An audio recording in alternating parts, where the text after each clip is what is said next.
हरे कृष्णा। हम श्रीमद् भगवद गीता के प्रथम अध्याय के श्लोक संख्या 32 से लेकर के श्लोक संख्या 35 तक को आज देखने का प्रयास करेंगे।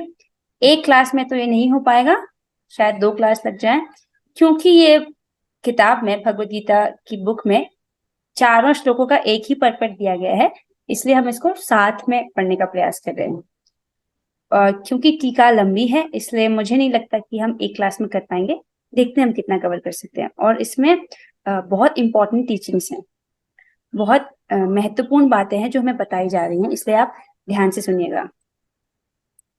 पिछले श्लोक में आपने सुना कि अर्जुन कह रहे थे, हे कृष्ण, इस युद्ध में अपने ही स्वजनों का वध करने से न तो मुझे कोई अच्छाई दिखती है और न मैं उससे किसी प्रकार की विजय या राज्य सुख की इच्छा रखता हूँ। ठीक है। कुछ भक्त कह रहे थे कि उनको स्वजन का अर्थ नहीं पता। स्व मतलब होता है अपना, जन का मतलब होता है लोग, अपने लोग, अपने लोग। तो उनको अपने लोग का वध करने से उनको कोई उसमें अच्छाई नहीं दिखती है। और अगर ये युद्ध होगा भी तो क्या इसका परिणाम मिलेगा? बेस्ट केस में जीत मिलेगी, राज्य सुख मिलेगा। तो अर्जुन कह रहे हैं मैं दोनों की ही इच्छा नहीं करता हूँ, मुझे विजय की इच्छा नहीं है, राज्य सुख की इच्छा नहीं है। अब यहाँ से आगे हम आज पढ़ेंगे। 4 श्लोक हैं, प्रयास कीजिएगा, मेरे पीछे बोलेगा।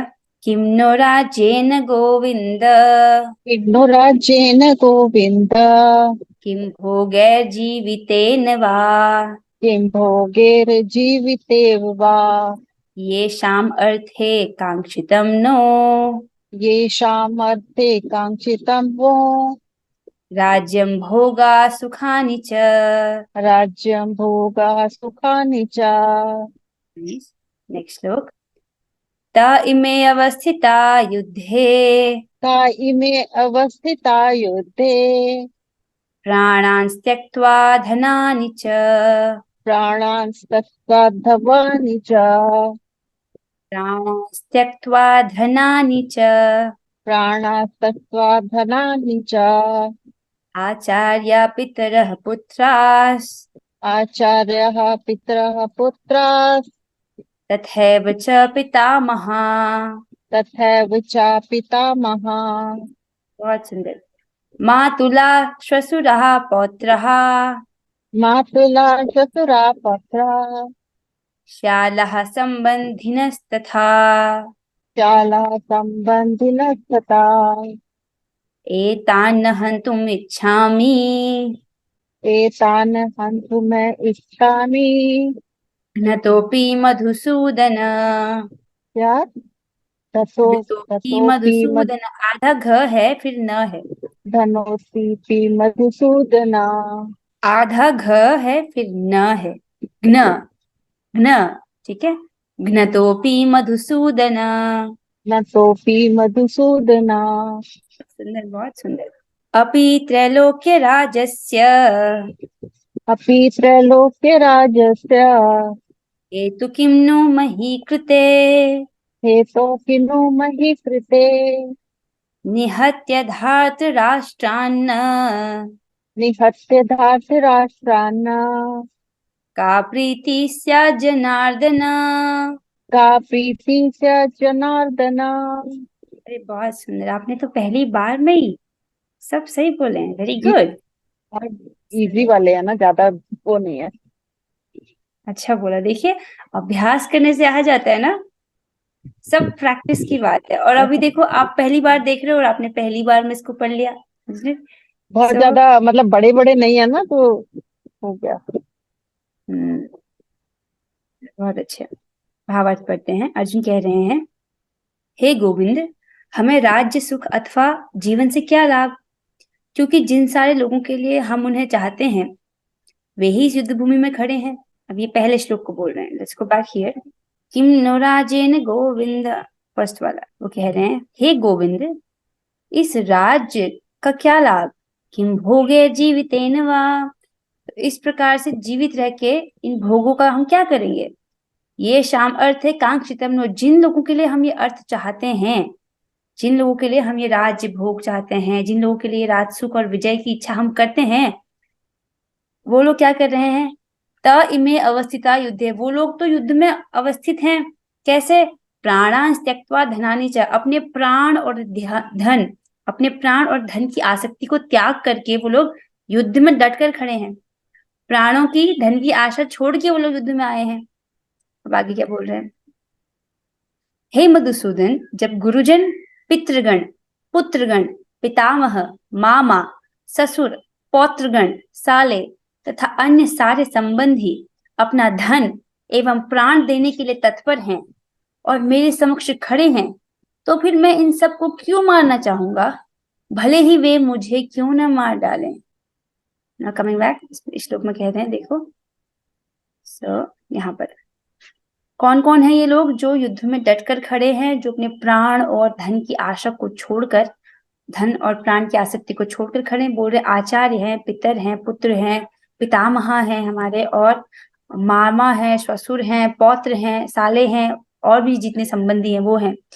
एतान हन्तुम इच्छामि घ्नतोपि मधुसूदन, मैं इनको क्यों मारना चाहूंगा। घ्नतोपि मधुसूदन, मधुसूदन कृष्ण को कह रहे हैं। टीका में समझेंगे, बहुत सुंदर सुंदर अर्थ है कि भगवान को इस श्लोक में गोविंद क्यों बोला गया है, यहाँ पर मधुसूदन क्यों बोला गया है, बहुत सुंदर अर्थ है, और यहाँ पर जनार्दन क्यों बोला गया है। और फिर आखिर में अर्जुन कहते हैं, हे जीवों के पालक, हे जनार्दन, मैं इन सबों से लड़ने के लिए तैयार नहीं हूं। भले ही बदले में मुझे तीनों लोग क्यों न मिलते हों, इस पृथ्वी की तो बात ही छोड़ दें। भला धृतराष्ट्र के पुत्रों को मारकर हमें कौन सी प्रसन्नता मिलेगी। वाह, अर्जुन क्या बात कह रहे हैं। सो कह रहे हैं, अपि त्रैलोक्य राजस्य, मुझे तीनों लोगों का राज्य क्यों न मिल जाए। हे तो किम नो मही कृते, तो फिर ये जो धरती के राज्य की तो बात ही क्या है। निहत्य धार्त राष्ट्रान्न का प्रीति सा जनार्दन, इस प्रकार धृतराष्ट्र के पुत्रों को मार करके मुझे किस प्रकार से प्रसन्नता मिलेगी। राइट, वो कह रहे हैं कि जैसे एक क्षत्रिय का सुख क्या है कि उसका जो राज्य है उसका विस्तार हो। क्षत्रिय ये प्रयास करता है कि उसके राज्य की बॉर्डर्स जो हैं वो बढ़ते रहे। और तो अर्जुन कह रहे हैं कि मुझे तीनों लोगों का राज्य क्यों ना मिल जाए, तो भी मैं इस युद्ध को नहीं लड़ना चाहता हूँ। तो फिर सिर्फ केवल पृथ्वी के राज्य की तो बात ही क्या है। और अब उनकी उदारता देखिए, बोलते हैं कि ये धृतराष्ट्र के पुत्र, इनको मारने से मुझे क्या सुख मिलेगा। मान लीजिए कृष्ण कहें कि ठीक है, तुमको संबंधियों से प्रॉब्लम है ना, अपने पितामह, मामा, ससुर, पौत्र, इनसे प्रॉब्लम है ना, तो तुम धृतराष्ट्र के पुत्र जिन्होंने तुम्हारे प्रति इतने अपराध किए हैं, उनका तो वध कर दो, उनसे तो युद्ध कर लो। तो कह रहे नहीं, इन लोगों को मार के मुझे क्या प्रसन्नता मिलेगी। दिस इज हाई लेवल ना। इतना अपराध किया है दुर्योधन और उसके भाइयों ने अर्जुन के प्रति, अर्जुन की पत्नी के प्रति, पांडवों के प्रति, राइट। उसके बाद भी कह रहे इनको मारने से मुझे क्या सुख मिलेगा। अब ये बात एक भक्त ही कह सकता है, क्योंकि भक्त किसी से द्वेष नहीं रखता। अब आगे टीका में समझते हैं, बहुत सुंदर टीका है और बहुत गूढ़ बातें हैं। तात्पर्य पढ़ते हैं। अर्जुन ने भगवान कृष्ण को गोविंद कहकर संबोधित किया, क्योंकि वे गौं तथा इंद्रियों की समस्त प्रसन्नता के विषय हैं। बहुत इंटरेस्टिंग है, इसको ध्यान से सुनने का बड़ा मजा आएगा। ठीक है, तो पहले श्लोक में देखो, अर्जुन कृष्ण को बोलते हैं गोविंद। गोविंद का अर्थ आप जानते हो, गोविंद अर्थात जो गौं और इंद्रियों को सुख प्रदान करने वाले हैं, उसको बोलते हैं गोविंद। राइट, ये हमने पहले पढ़ा हुआ है क्लासेस में। सो कह रहे हैं कि वो गोविंद कहकर संबोधित किया, क्योंकि वे गौं तथा इंद्रियों की समस्त प्रसन्नता के विषय हैं। राइट, अब सुनिए, इस विशिष्ट शब्द का प्रयोग करके अर्जुन संकेत करता है कि कृष्ण ये समझें कि अर्जुन की इंद्रियां कैसे तृप्त होंगी। ऐसे सोच रहे हैं कि देखो, आप तो गोविंद है ना, आप तो जानते हैं कि इंद्रियों मेरे, ऐसे कह रहे हैं, आप तो गोविंद हैं, तो आप समझिए ना कि मेरे इंद्रियों और मन में क्या चल रहा है। अब देखिए ना मुझे कितना दुख हो रहा है। राइट, आप तो इंद्रियों और मन को प्रसन्न करने वाले हैं, इंद्रियों को सुख देने वाले हैं, तो मेरी सुख की कुछ व्यवस्था कीजिए, मेरे दुख की निवृत्ति कीजिए। जो मेरी इंद्रियों को सुखा रहा है, मेरा मुंह सूख रहा है, मेरे अंग कांप रहे हैं, मेरी इंद्रियों को सुखाने वाला जो शोक मुझे हो रहा है, इस आप कुछ कीजिए ताकि ये शोक मेरा हटे, और आप मेरी इंद्रियों को सुख पहुंचाने का कुछ व्यवस्था कीजिए। इस प्रकार से समझ रहे। हाँ, अभी ये जो प्रभुपाद जी है ना, यहाँ पे थप्पड़ मारते हैं। बेसिकली नहीं, थप्पड़ नहीं, ऐसे प्यार से हमको समझाते हैं कि नहीं, this is a wrong attitude towards ये ऐसे हम भगवान को अप्रोच नहीं करते हैं। भगवान हमारे नौकर नहीं है कि हम भगवान को कहें कि भगवान ये प्रॉब्लम है, ये कर दो आप। नौकर नहीं हाँ। है भगवान, राइट। वो प्रसन्न होंगे, वो अपनी प्रसन्नता से करेंगे। अब इसको समझा रहे हैं, बहुत अच्छे से समझा रहे हैं, इसको समझते हैं, बड़े प्रेम से समझा रहे हैं। किंतु गोविंद हमारी इंद्रियों को तुष्ट करने के लिए नहीं है, राइट। हाँ, यदि हम गोविंद की इंद्रियों को तुष्ट करने का प्रयास करते हैं तो हमारी इंद्रियां स्वतः तुष्ट होती हैं। बहुत सुंदर बात है। पहला तो ये एटीट्यूड नहीं है जिसके साथ हम गॉड को अप्रोच कर रहे हैं, राइट। कि ये भगवान मतलब भगवान हमारे, हम भगवान को ऑर्डर नहीं दे सकते हैं। हम भगवान के सेवक है, भगवान हमारे सेवक नहीं है, राइट। लेकिन फिर अगली बात, अगली ही लाइन में प्रभुपाद जी फॉर्मूला बता रहे हैं कि कैसे, क्या तरीका है। हाँ, यदि हम गोविंद की इंद्रियों को तुष्ट करने का प्रयास करते हैं तो हमारी इंद्रियां स्वतः तुष्ट होती हैं। ये बहुत बड़ा सिद्धांत है, क्योंकि जीवात्मा इस सिद्धांत को नहीं समझता है, भ्रम में रहता है और दुख भोगता है। ये एक बात समझ आ जाए ना तो मजा आ जाएगा। ये कि एक्चुअली एक ही बात है, एक ही बात, ये एक बात समझ आ जाए तो पूरा जीवन सुधर जाएगा। तो जैसे रसगुल्ला है, हाथ में रसगुल्ला है, तो रसगुल्ला क्या करता है, हम पेट को देते हैं, पूरा का पूरा देते हैं, राइट। तो पेट को जब मिलता है तो अपने आप शरीर के सभी अंग पुष्ट हो जाते हैं, सभी अंगों को अपने आप पोषण मिलता है। अगर हाथ कहे कि मैं नहीं दूंगा, तो ना इससे हाथ को तो कोई पोषण नहीं मिलता है ऐसे। उसी प्रकार जीवात्मा क्या है, भगवान के अंश हैं, राइट। और हमारा स्वभाव क्या है कि हम भगवान की सेवा करना हमारा स्वभाव है। सो एक बहुत सुंदर चीज है, इसको समझिए। सनातन धर्म कहते हैं ना, सनातन धर्म का अर्थ क्या है? सनातन मतलब जो हमेशा से था, है और हमेशा रहेगा, राइट। लिटरली इन शब्दों को समझने का प्रयास कीजिए। जो हमेशा से था, है, हमेशा रहेगा, उसको बोलते हैं सनातन, ठीक है। अब धर्म क्या होता है? धर्म होता है किसी वस्तु की वो क्वालिटी जिससे उस चीज को अलग नहीं किया जा सकता, किसी वस्तु का ऐसा गुण जिससे जिसको उस वस्तु से अलग नहीं किया जा सकता। फॉर एग्जाम्पल, चीनी से मिठास आप अलग नहीं कर सकते हो, कर सकते हो? कोई चीनी चीनी है तो उसका गुण क्या है? मिठास। तो चीनी का धर्म क्या हाँ। है? मिठास, अच्छा। ठीक है। उसी प्रकार आग है, राइट। उस आग का धर्म क्या है? ताप, हीट, राइट।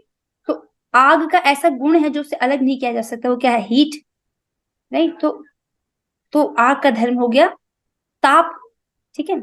उसी प्रकार आत्मा का धर्म है, क्या है? सनातन धर्म। वो है, आत्मा का धर्म है सेवा करना।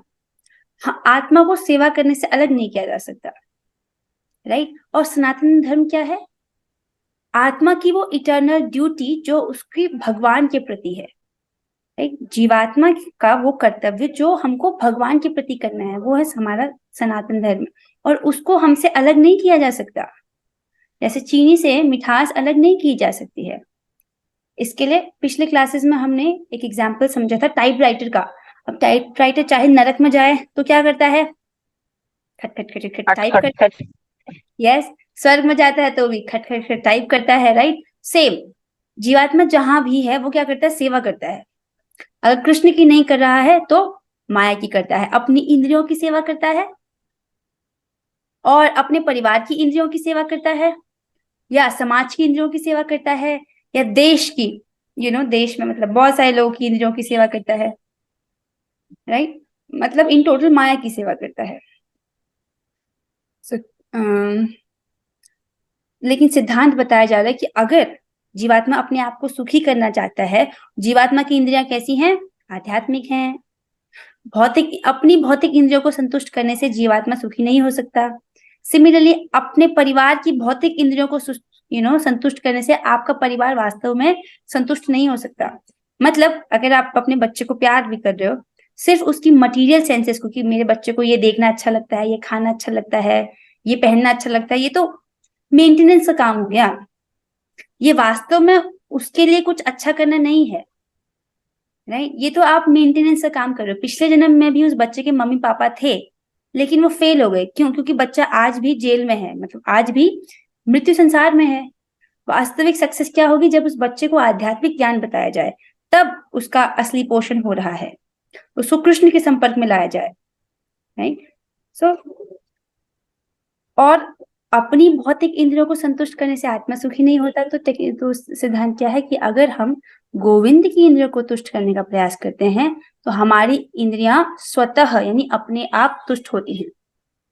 तो भक्त लोग क्या करते हैं? वो भगवान को प्रसन्न करने का प्रयास करते हैं, और वो प्रसन्न रहते हैं। उनको खुद प्रसन्न रहने के लिए कुछ नहीं करना पड़ता अलग से, क्योंकि वो इस बात को जानते हैं। ये एक सिंपल सी बात है, आई रियली वांट कि आपको समझ आ जाए।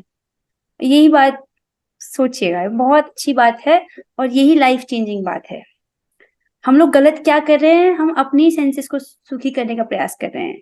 आंख, नाक, कान, अपनी सेंसेस के पीछे पड़े हैं, अपने मन को संतुष्ट करने का प्रयास कर रहे हैं। अब लाइफ में पीछे देखिए कि आज तक हमने मन और अपने सेंसेस की गुलामी तो की है, राइट। आपको पता है कि मेरे लिए सही क्या है, लेकिन कौन आपको रोके हुए है? क्या आपके परिवार के लोग? नहीं। और क्लोज से देखिए, आपका मन, राइट। हमारी ही सेंसेस, हमारा ही मन। तो अब जो समय है उसमें कृष्ण की सेवा करके देखिए, राइट। समय तो वैसे भी निकल ही जाना है, या तो माया की सेवा करने में या कृष्ण की सेवा करने में। Use your free will for Krishna, ठीक है। बाकी आपकी choice, right. You intelligent enough.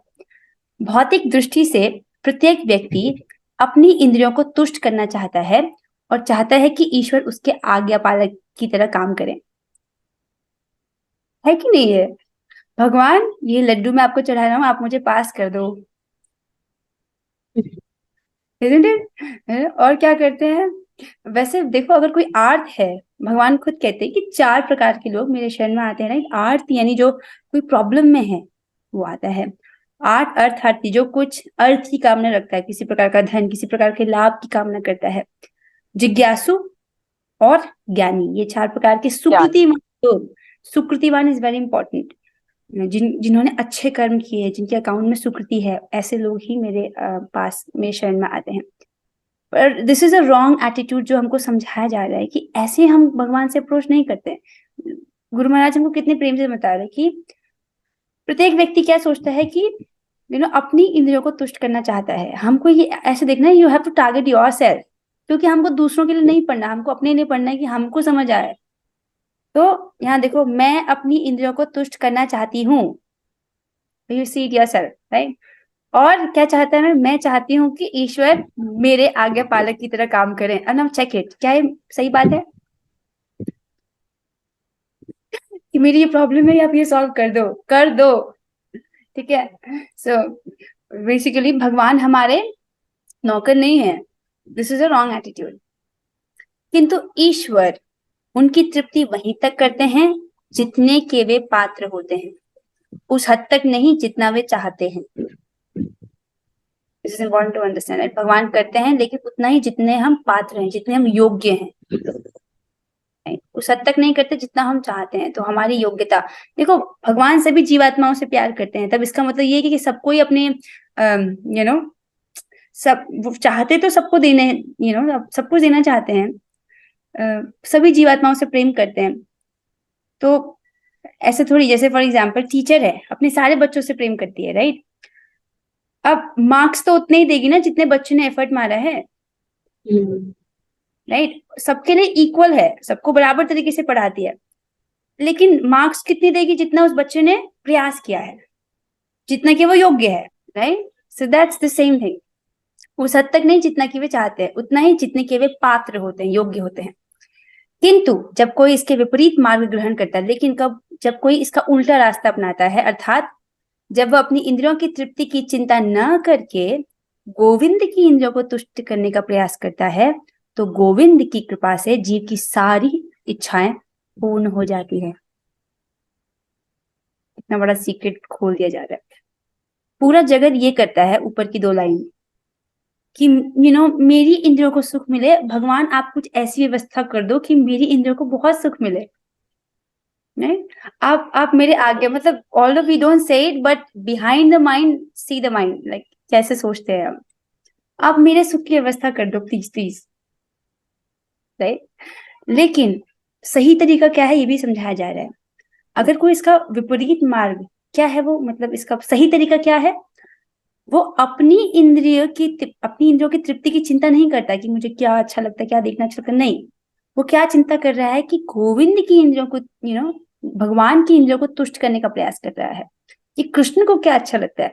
Krishna को अच्छा लगता है कि मैं भगवत गीता पढ़ूं, ओके ठीक है मैं भगवत गीता पढ़ूंगी। कृष्ण को अच्छा लगता है कि मैं प्रसाद खाऊंगी, ठीक है मैं प्रसाद खाऊंगी, राइट। कृष्ण को अच्छा लगता है कि मैं भक्तों का संग करूं, ठीक है मैं भक्तों का संग करूंगी। कृष्ण कहते हैं कि मुझे उनको प्रणाम करना चाहिए, ओके ठीक है मैं प्रणाम करूंगी। तो इस प्रकार कृष्ण को क्या अच्छा लगता है मैं वो करूं, राइट, उधर अपनी बुद्धि लगाऊं। ये नहीं कि मुझे क्या अच्छा लगता है, क्योंकि अभी तो हम लोग क्या समझते हैं अपने आप को, शरीर या मन, राइट। हम अपने आप को अपना मन समझते हैं और मन के हिसाब से चलते। देखिए हमको पता है हमारे लिए क्या चीजें अच्छी हैं, फिर भी हम नहीं कर पाते, क्यों? क्योंकि हमारा मन हमको ओवरटेक कर लेता है। हम अपने आप को मन समझते हैं। और भगवान बहुत स्पष्ट कहते हैं कि तुम मन नहीं हो, राइट। ना हम ये शरीर हैं, राइट, ना ये इंद्रियां, ना मन है, ना बुद्धि है, उससे भी परे कुछ तत्व है जो तुम हो, जैसे भगवान कहते हैं। और भगवान कहते हैं मन तो तुम्हारा शत्रु है, इसका तो बिल्कुल नहीं सुनना है। मन तो हमारा शत्रु। तो अभी हम लोग क्या कोशिश कर रहे हैं, ये जो आध्यात्मिक अनुशीलन हम सीख रहे हैं, मन को कंट्रोल में लाने की कोशिश कर रहे हैं। हमारे बिगड़ैल मन को वश में करने की कोशिश कर रहे हैं। जैसे घोड़ा होता है, चंचल घोड़ा, तो कंट्रोल किया जाता है बार बार अभ्यास से, राइट, बार बार उसको आप अभ्यास प्रैक्टिस करते हो। वैसे ही इस पॉइंट पर मन की नहीं सुननी है हमको। ये बहुत बड़ी बात है, सिंक इन करने में बहुत समय लगेगा, पर मैं बार बार इसको बोलती रहूंगी जब तक ये बात समझ नहीं आती है, ठीक है। सो हम लोग बेसिकली क्या करते हैं, अपने मन को प्रसन्न करने का प्रयास करते हैं। देखो चेक योरसेल्फ, नहीं करते हमेशा। अपने मन को जो अच्छा लगता है वो करते हैं, क्योंकि मन हमारा शत्रु है। ओके, आगे चलते हैं। यहाँ पे बहुत बड़ा फॉर्मूला बताया जा रहा है, जो भगवान को प्रसन्न करने का प्रयास करता है उसकी सारी इच्छाएं पूर्ण हो जाती है, राइट। लेकिन जो अपनी इच्छाओं को पूर्ण करने के लिए भगवान को एज ए ऑर्डर सप्लाई समझता है, तो भगवान उसको उतने ही देते हैं जितना उसके कर्मानुसार वो योग्य है। okay? There are two things to understand. Okay. तो यहाँ से आगे हम कल डिस्कस करते हैं, और एक सिंपल सी स्वार्थ वाली बात को हम डिस्कस करना चाह रहे थे। आपने बहुत अच्छा प्रश्न पूछा था कल। एक्चुअली जब हम आध्यात्मिक चीजें समझते हैं और हम भाषा कभी कभी ना भौतिक जीवन में जो यूज होती है वो भाषा का इस्तेमाल करते हैं, तो दिमाग कंफ्यूज हो जाता है, राइट। तो ये जो टर्म्स हैं कि ये यहाँ आध्यात्मिक सब्जेक्ट को समझने के लिए जो टर्म्स यूज हो रही हैं उनका एक स्पेसिफिक अर्थ होता है, उसको समझना जरूरी होता है, राइट। फिर ये नहीं समझेंगे, जैसे साइंस पढ़ रहे हैं उसके लिए भी कुछ टर्मिनोलॉजी होती है, आपको टर्म्स के एग्जैक्ट मीनिंग समझने हैं। भौतिक जीवन में जैसे हम शब्दों को इस्तेमाल कर रहे हैं वैसे यूज नहीं होते हैं, ठीक है। जैसे यहाँ पे आइए आप, हमने क्या पढ़ा था कि पिछले क्लास में कि जीवात्मा अपने स्वार्थ को नहीं जानता है, राइट। अभी मटीरियल लाइक भौतिक दृष्टि से व्यक्ति अपना स्वार्थ क्या सोचता है कि मेरी जीभ को खाने में क्या अच्छा लगता है, मेरी नाक को सूंघने में क्या अच्छा लगता है, मेरी आंख को देखने में क्या अच्छा लगता है, यही उसका स्वार्थ है, राइट। दिस इज द भौतिक व्यू ऑफ दिस। पर जब गीता में स्वार्थ बोला जा रहा है तो इसका मतलब ये नहीं है कि गीता में पहले ही बोल दिया जाता है कि आप शरीर नहीं हो, आप आत्मा हो। तो स्वार्थ मतलब आत्मा का स्वार्थ, शरीर का स्वार्थ नहीं बोला जा रहा, ना ही मन का स्वार्थ। तो जब हम स्वार्थ समझते हैं ना, तो भौतिक दृष्टि से स्वार्थ मतलब हम अपने शरीर और मन का स्वार्थ सोचते हैं भौतिक दृष्टि से, कि मेरे मन को क्या अच्छा लगता है वो मेरा स्वार्थ है, नहीं। मेरे शरीर को, मेरी इंद्रियों को क्या अच्छा लगता है वो मेरा स्वार्थ है। बट ये एक मटेरियल पर्सपेक्टिव है, उसकी बात नहीं की जा रही है। गीता में स्वार्थ का अर्थ आता है, मतलब पहले बता दिया जाता है कि आप शरीर नहीं हो, राइट, ना ही आप अपना मन हो। आप कौन हो? आप आत्मा हो, राइट। तो स्वार्थ मतलब आत्मा का स्वार्थ की बात हो रही है। अब जब आत्मा का स्वार्थ मतलब आत्मा की इंद्रियां कैसे संतुष्ट होंगे, आत्मा को कैसे सुख मिलेगा, इसकी बात हो रही है। तो वो मतलब अपनी इंद्रियों को, अगर आप अपने इंद्रियों को सुखी करोगे, क्या उससे आत्मा सुखी हो जाएगी? मतलब आप अपनी भौतिक नहीं। इंद्रियों को सुखी करोगे तो आत्मा सुखी नहीं होगी। सिमिलरली अगर पीछे आ जाए, अगर हम अपने स्पाउस के भौतिक इंद्रियों को सुखी करेंगे, क्या उससे वो जीवात्मा, वो जो वाकई में जो पर्सन है, वो उससे प्रसन्न संतुष्ट हो जाएगा? नहीं, क्योंकि वो भी आत्मा है, वो भी आध्यात्मिक है। सिमिलरली बच्चे को देखो, उसके केवल उसका शारीरिक पोषण कर देने से, उसको जो खाना अच्छा लगता है, देखना अच्छा लगता है, वो कर देने से क्या वो वाकई में, वो जीवात्मा, क्या उसको वाकई में वो सुख मिलेगा? नहीं, राइट। केवल हम उसका मेंटेनेंस कर रहे हैं, कि शरीर का मेंटेनेंस। बट आत्मा को जो चाहिए, जो वाकई जो पोषण आत्मा को चाहिए, आत्मा क्या खोज रहा है? असीमित आनंद। जब तक वो नहीं मिलेगा, जीवात्मा भटकता ही रहेगा, एक शरीर से दूसरे शरीर में, एक ब्रह्मांड से एक लोक से दूसरे लोक में, ऊपर के नीचे के लोकों में घूमता रहता है वो।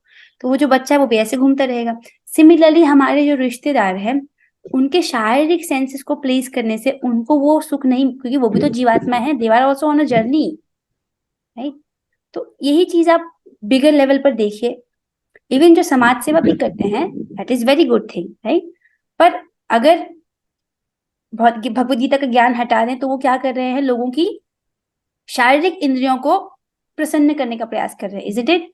किसी प्रकार से उनको शारीरिक वो सुविधाएं पहुंचाए जाएं, रोटी कपड़ा मकान, राइट। इससे वो पर वो जीवात्मा को जो सुख ढूंढ रहा है वो नहीं मिलेगा, right. Similarly at national level समझ आए, तो ये जो स्वार्थ बोला जा रहा है, दैट इज द स्वार्थ ऑफ आत्मा, क्योंकि हर कोई जीवात्मा है, और जब तक उसको असीमित सुख नहीं मिलेगा, तब तक कहीं भी आत्मा जीवात्मा संतुष्ट नहीं होगा।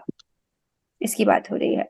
और एक एक बहुत सुंदर बात है दया के विषय में, जो मुझे बहुत देर में समझ आया था। मुझे फॉर एग्जाम्पल, जब हम किसी जीव की दया करते हैं, किसी भी लेवल पर हम किसी जीव की सहायता कर सके, तो वी शुड डू दैट, ठीक है। लेकिन शास्त्र की दृष्टि से दया का अर्थ क्या है, ये समझना जरूरी है। शास्त्र में बोला जाता है कि यदि कोई व्यक्ति समुद्र में डूब रहा हो, आप उसके कपड़ों को बचा के ले आए, तो क्या ये बुद्धिमानी है? नहीं। नहीं, राइट। उसी प्रकार से सारी जीवात्माएं यहाँ पर भव सागर में मर रही हैं। हम सभी बार बार जन्म और मृत्यु के चक्र में न जाने कितने करोड़ों सालों से फंसे हुए हैं, बस हमको याद नहीं है। भगवान कहते हैं ना कि ना, न त्वेवाहं जातु नासं न त्वं नेमि जनाधिपा न चैव न भविष्यामः सर्वे वयमतः परम। न ऐसा कभी था जब तुम नहीं थे, या मैं नहीं था, ये सब राजा लोग नहीं थे, न कभी ऐसा होगा कि तुम नहीं होगे, राजा लोग नहीं रहेंगे, मैं नहीं रहूंगा। अर्थात आत्मा हमेशा से था, है और हमेशा रहेगा। हमेशा से अर्थात अगर आप 1 करोड़ साल पीछे जा रहे हो, तब भी आप एग्जिस्ट कर रहे थे किसी और शरीर में। सोचो तब से कितने सारे डेथ आपने फेस किए हैं, आपको बस याद नहीं है, राइट। तो जीवात्मा यहाँ पर भव सागर में बार बार दुखों के सागर में पड़ा हुआ है। ऐसे में अगर हम उसका बस शरीर बचा देते हैं, मतलब शरीर का मेंटेन कर लेते हैं, और वाकई उसको भव सागर से कैसे निकलना ये नहीं बताते, तो ये बुद्धिमान का काम नहीं है। जैसे उस सागर में डूबते हुए व्यक्ति के कपड़े आपने बचा लिए, और आप खुश हो रहे हो कि आपने उसे बचा लिया, तो ये बुद्धिमान का काम नहीं है, राइट। तो शास्त्र दया की ये डेफिनेशन बताता है कि हमको जीवात्मा को जन्म मृत्यु के चक्र से बाहर कैसे निकलना है, ये बताना चाहिए। कृष्ण के संपर्क में कैसे लेकर आना है, ये बताना चाहिए। इसमें उसका परम कल्याण है, इसमें उसको वो आनंद मिलेगा जिसको वो ढूंढ रहा है कब से, ठीक है। सो ये मुझे बहुत बाद में समझ आया कि इसका वास्तविक अर्थ क्या है, राइट।